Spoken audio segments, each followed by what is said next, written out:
Hi, I'm Keith Knight. I'm assistant manager at Cirencester Town, Cheltenham Town legend and Sheridan Cricket Club legend. Steve Cleal, manager of Bishop's Cleeve FC. Next thing you know, you're John break Brough, on the Monday. There's always town manager. Alex Sykes, Shortwood United manager. Yeah, Collicutt, Evesham United manager.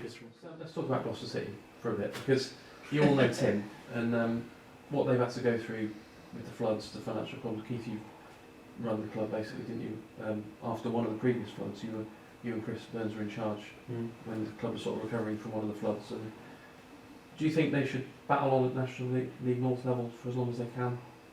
Do you have to always try and play at the highest level, or do you think they might have to go down and come back stronger? Because as long as they haven't got a ground, it's always going to be difficult for them,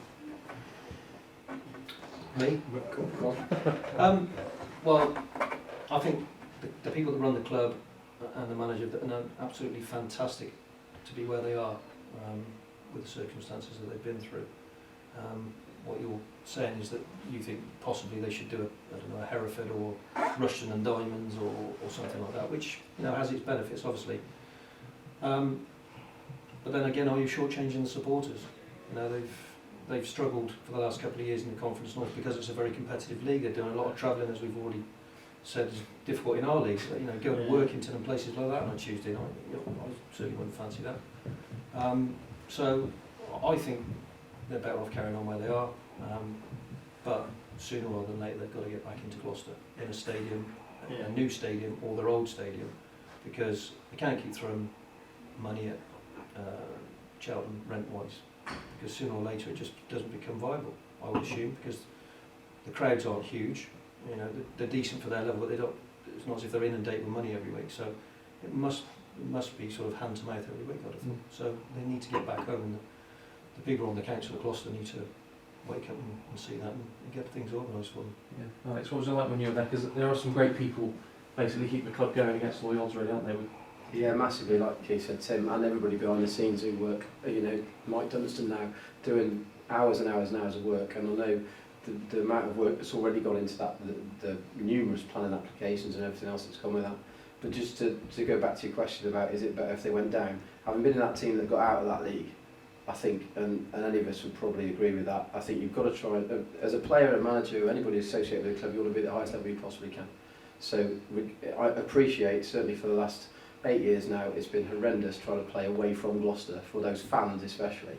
And they've been amazing in the fact that, like we said, going to Workington or, going to Brough and places like that, and they go in their numbers.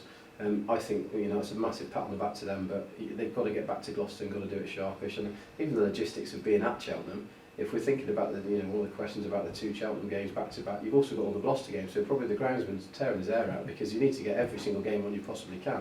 So we're doing that about wet weather at our own clubs when we've probably got 1 team on the pitch, let alone 2 operating at the levels they're operating at. So it's imperative they get back to Gloucester.